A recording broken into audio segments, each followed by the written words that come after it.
Hello and welcome to Valley View News. I'm Alan Leva. And I'm Luka Chkaidze. President Trump addressed the nation late Tuesday night, delivering the longest State of Union speech, just under 2 hours. The golden age of America is upon us. The revolution that began in 1776 has not ended. It still continues because the flame of liberty and independence still burns in the heart of every American patriot. And our future will be bigger, better, brighter, bolder, and more glorious than ever before. Thank you, God bless you, and God bless America. With those words, President Trump ended his State of the Union. 70 Democrats skipped on the speech. Trump spotlighted several topics, including military budget, consumer prices, tariffs, and immigration. Violence and retaliation continue across Mexico following the killing of Jalisco New Generation cartel leader El Mencho. The killing comes as President Claudia Sheinbaum continues to crack down on drug cartels in an attempt to appease the Trump administration. 25 Mexican National Guard troops have died so far in attacks on airports, gas stations, and makeshift roadblocks. The United States has put in place additional safety warnings and travel restrictions. Peace and security are a top priority, according to government officials in Mexico. Authorities are urging American tourists stranded in the country to shelter in place following the death of the drug leader. Some tourists are now sharing what the experience has been like. We feel very safe. The Mexicans have really supported us and helped us. Many of the tourists are still looking for a way back home. President Sheinbaum says there is still much work ahead, but insists Mexico is moving in the right direction. And the most important thing right now is to guarantee peace and security for the entire population of all of Mexico. And that is what is being done. Nick Reiner pleaded not guilty in Los Angeles for the killing of his parents, Rob Reiner and Michelle Singer Reiner. The 32-year-old was charged with 2 counts of murder in the first degree in the fatal stabbings at the couple's home in LA's Brentwood neighborhood last December. If convicted, Reiner can face the death penalty or be sentenced to life in prison without parole. The East Coast hunkers down as major blizzard warnings are set to stretch from Maryland to Maine. The National Weather Service says 1 to 2 feet, 30 to 60 centimeters of snow may fall in many areas, along with low visibility. Officials in several states urged people to avoid venturing out. The Weather Service said the storm's strong wind gusts could cause whiteout conditions and warned of a potentially historic destructive storm. Thousands of flights have been canceled due to the winter storm hitting the Northeast. Many schools are being closed and hundreds of thousands of people are without power. According to the National Weather Service, parts of New Jersey, Massachusetts, and Rhode Island are expecting 25 inches of snow. Mayor Mamdani said there will be no in-person or even online classes for schools affected by the storm. Community members in the town of Truckee are mourning the loss of 9 skiers who were killed by an avalanche last week in California. The mayor and the vice mayor of the town were in attendance and gave their condolences to the people's families.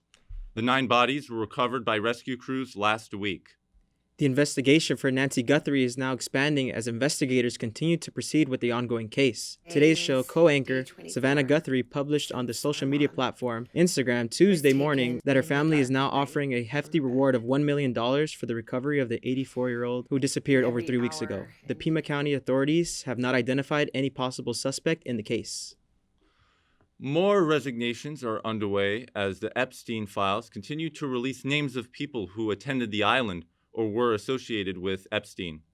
Former U.S. Senator Bob Kerrey has resigned from his position on the board of directors of a clean energy startup in Nebraska. Kerrey, who was the governor of Nebraska in the 1980s, joins a growing list of business leaders who have decided to step down to avoid damaging their company's futures. The Supreme Court is agreeing to take on a lawsuit to hold oil companies liable for the effects of climate change. ExxonMobil and Suncor have faced lawsuits regarding monetary damages from climate change and consumer fraud claims in the past. The court decision could have implications for numerous other lawsuits that have been filed by state and local governments. Making sure Black History Month is celebrated all month long, we have our very own Marcus Nocerino attending the Black Scholars Matter event. Yes, thank you guys. Black History Month continues as I'm here at Cal State Northridge's USU Grand Salon, where the Black Scholars Matters radiates Black experience and also celebrates the talented Black scholars. The performances that were representing the culture at the event were poetry and spoken word, vocal and music performances, and to top it off, a fashion show. See this level of talent with the students, every week, every day, every week. But it really just gives me a lot of joy that we can bring together a coalition, a collaboration. Watching different models in the fashion show had a chance for students to learn all about the African American history. It was nice to get all the models together and kind of, distribute all the decades and see which one fits whose vibe the most. And, I was honored to do the 80s, and I thought that fit my vibe the most. With a light lunch being served, guests can watch the panel discussion and do a Q&A session on how African American students were able to get some scholarships. I would say it's pretty important because it gives us a chance to not only show the things we achieved in the past, but also give an idea of what we plan to achieve in the future. It's a month for our ancestors, for us, our color, to shine. With an afternoon event, guests got to support and learn from the Black scholars no matter what race or gender they are. The Black Scholars Program has a lot of resources for students to sign up to further their education and their future career endeavors. Reporting from the USU Grand Salon, I'm Marcus Osorino for Valley View News. Back to you guys. Coming up after the break, a look at your forecast, the latest in sports, and what's happening in entertainment. Stay with us. Welcome back. CSUN officially kicked off the spring semester with a ceremony centered on inclusiveness and starting the term with strong energy. Valley View's Aaron Hernandez has the story.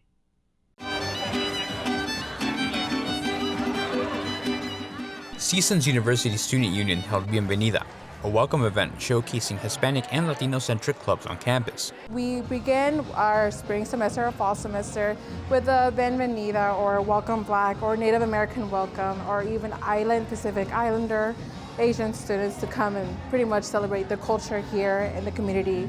Bienvenida translates to welcome in English, and a welcome it was. Students who attended were greeted with foods and activities from different Latino cultures, including salsa and bachata dancing lessons. Jesus Aguilar led those lessons. He's a part of Salsa Libre, a dance group within the Associated Student Sports Clubs. Our club has always been beginner friendly. It has been established since 2007. So roughly next year, we're going to be culminating our 20-year anniversary. There's no experience required. We specialize in making sure that everybody learns the essential basic techniques of salsa bachata. Some students who attended the event said that this is more than just a welcome. It's a bridge between borders and cultures. I think right now, at a time where everything is really uncertain, there's a lot of fear in our community, this event is helping bring us together in a sense. I mean, this still provides a really good opportunity for students to network. I feel like a lot of students who are from different backgrounds or different ethnicity feel like they have to be part of a certain group, but at the end of the day, we really just want to welcome anyone and make sure that everyone is okay to be who they are, no matter what background you come from. Jeronimo Goitia says that events like these happen at the very beginning of every semester, and she hopes that platforming cultural clubs will help students become more involved throughout the semester. Reporting from the Northridge Center, I'm Aaron Hernandez, Valley View News. Well, thank you, Aaron. Well, Alan, it's starting to get very hot this week after just the rainy and cold weather last week. Yeah, the sun peeking through today was a great sign. The weather feels great. What do you think? Well, spring is finally here, but we'll have more with weather with Marcus.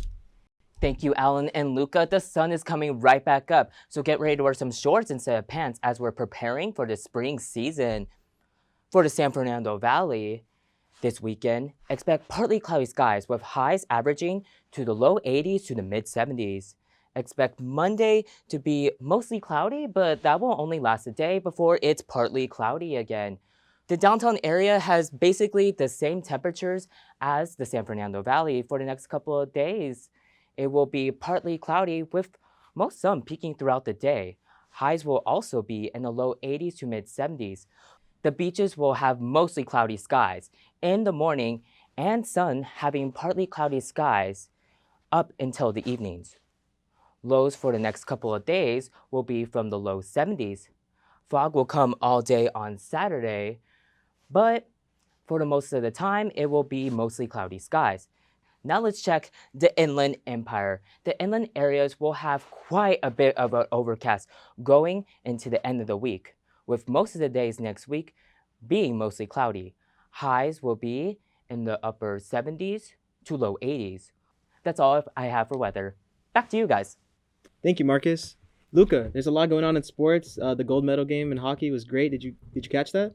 Yeah, I mean, that game was so intense. Like, it was very exciting. Yeah, glad to see the U.S. bring back the gold. We got MLS starting up, too. For more on that, let's check in with Daniel Parker. Alan, Luca, thank you. The Seattle Seahawks are officially up for sale, and the price tag could be record-setting. ESPN reports that the team has begun a formal sale process with potential buyers likely coming from what's described as a league-approved secret list. Analysts estimate the franchise could sell for $7 to $8 billion. Some believe it could top $10 billion. Major League Soccer is kicking off its 2026 season with record-breaking crowds.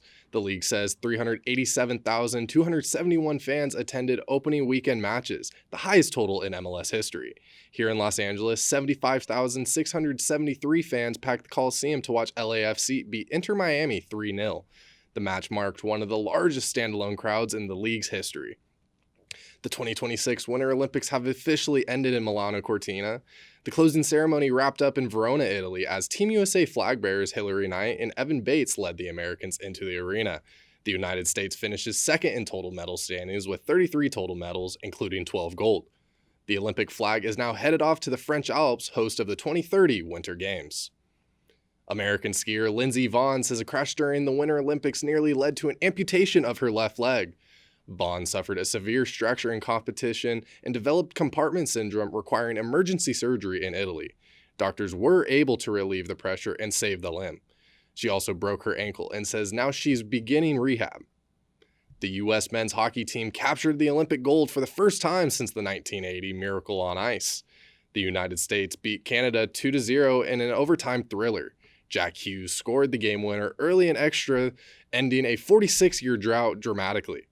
Goalie Connor Haliabuck shined as well with 41 saves in the thrilling finale. American figure skater Alyssa Liu says rediscovering the joy of skating helped her win the Olympic gold at the 2026 Games.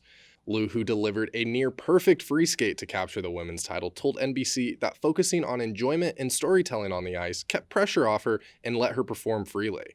Her mindset reminded her that there's no way to lose. And that's all I have for sports. Alan, Luca, back to you guys. Thank you, Daniel. We start the entertainment segment with two sad stories. Actor Eric Dane, best known for playing Dr. Mark Sloan on Grey's Anatomy, has died at 53. His family confirms he passed away surrounded by loved ones. Dane also appeared in films and several television series over a career spanning more than 2 decades. Tributes continue to pour in from former co-stars and fans remembering his work. Robert Carradine, best known for his role as Lewis in Revenge of the Nerds, is dead at 71. His brother Keith Carradine confirms he died by suicide after a 2-decade battle with bipolar disorder. Carradine also appeared in The Long Riders and Disney's Lizzie McGuire.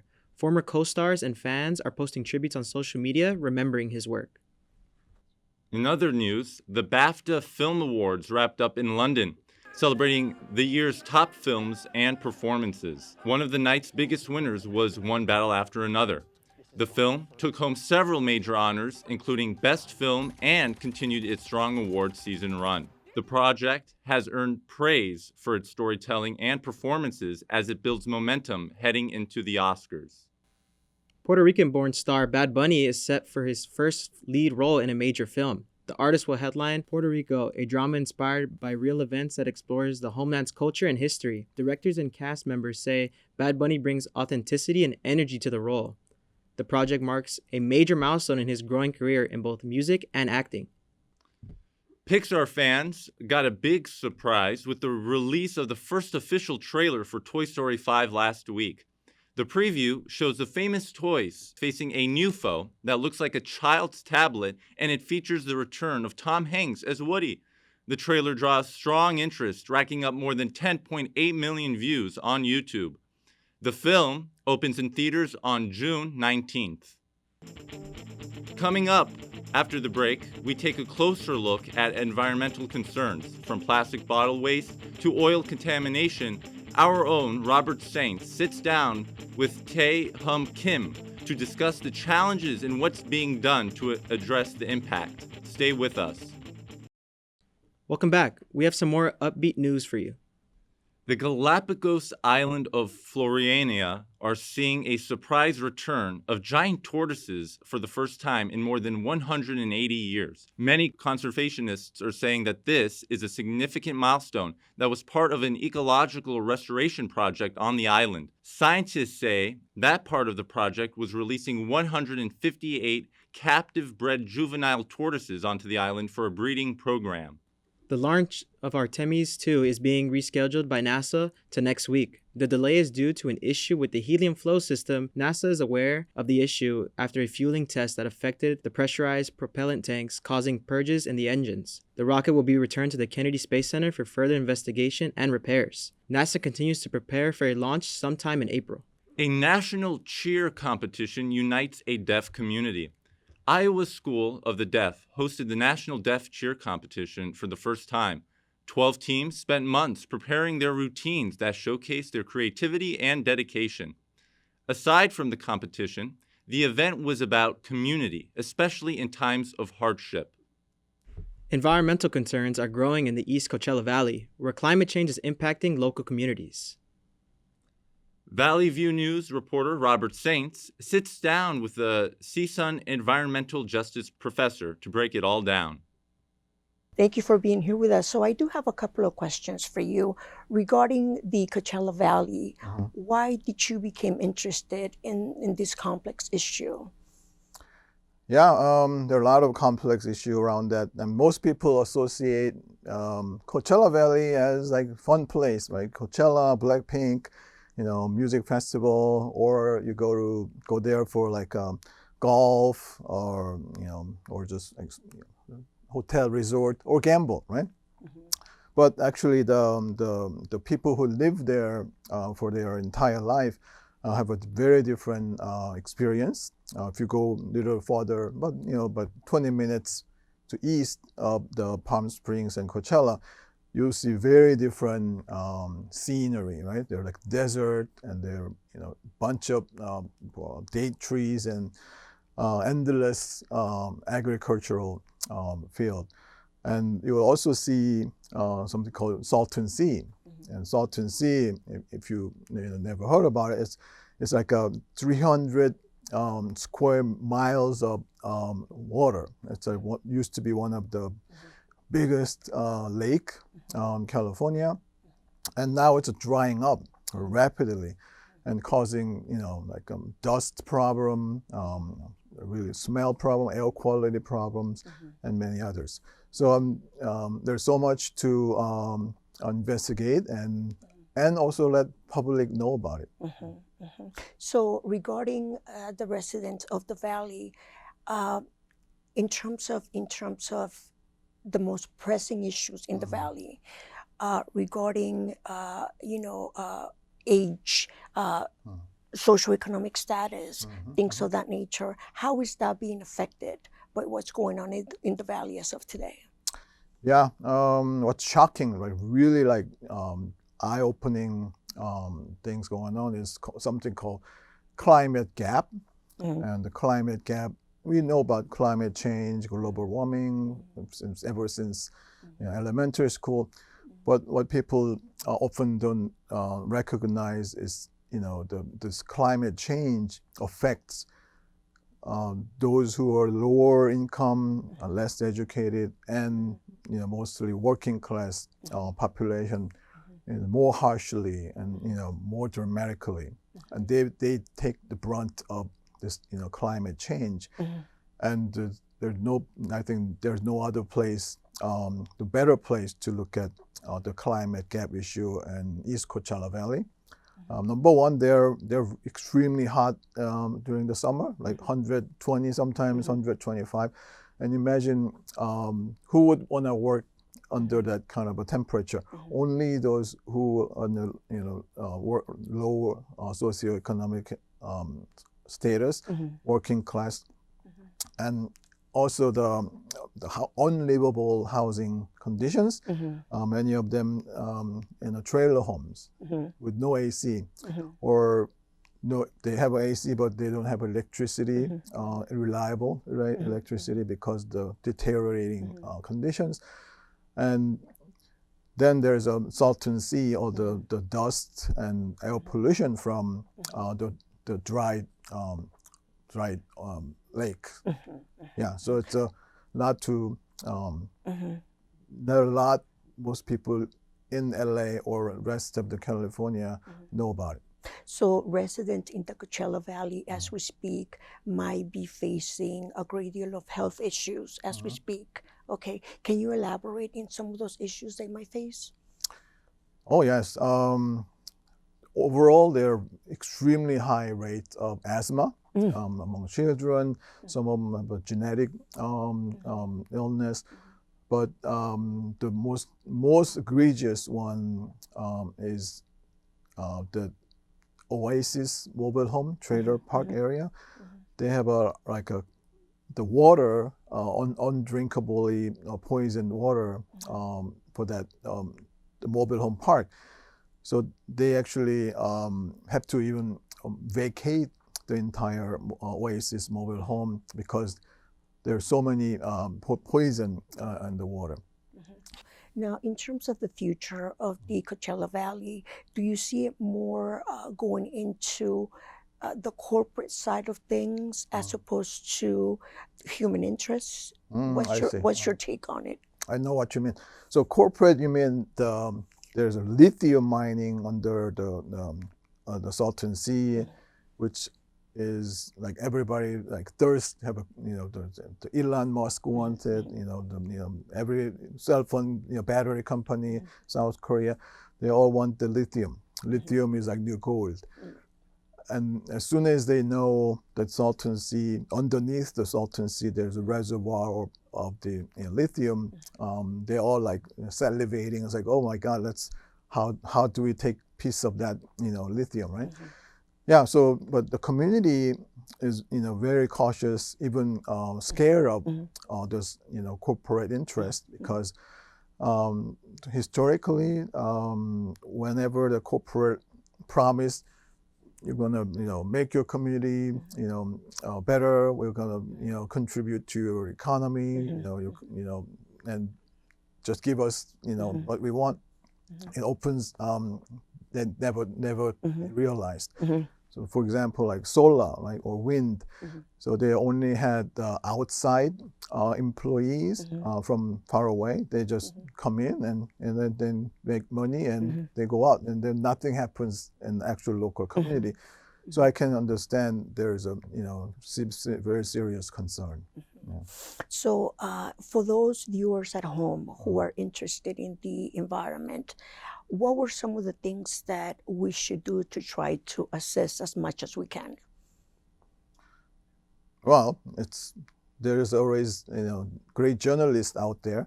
I think the journalist job, especially who's, as we talked about, who can actually slice that complex science behind this really widespread problem, a journalist who knows how to understand the issue and translate this complex postmodern science problem into understandable bits and pieces is extremely valuable in this work. Thank you so much. So again, I'm your host, Robert Saints for Valley View News. Now back to you in the studio. Well, thank you, Robert, for that great interview. A 6-year-old Girl Scout is going viral for a record-breaking cookie selling. In just her first season, Pim Neal sold more than 100,000 boxes of cookies. She even sold 20,000 in just one day. She successfully surpassed her goal of 10,000 cookies.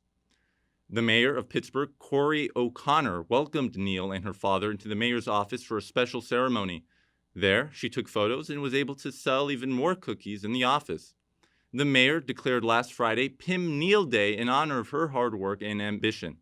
Neil's Girl Scout troop is based in the Baldwin-Whitehall area, which is just 20 minutes away from the city. Mayor O'Connor says you can tell she has a passion for selling cookies, and her story is a positive message for everyone. Her story has truly inspired others and promotes Pittsburgh in a positive light. Neil is working to achieve her goal of selling 180,000 cookies, which has only been achieved by one other Girl Scout. That's all for us today on Valley View News. I'm Alan Leyva. And I'm Luka Chkaidze. For updates, follow our YouTube channel at Valley View News and our Instagram page at Valley View News CSUN. Thanks for watching.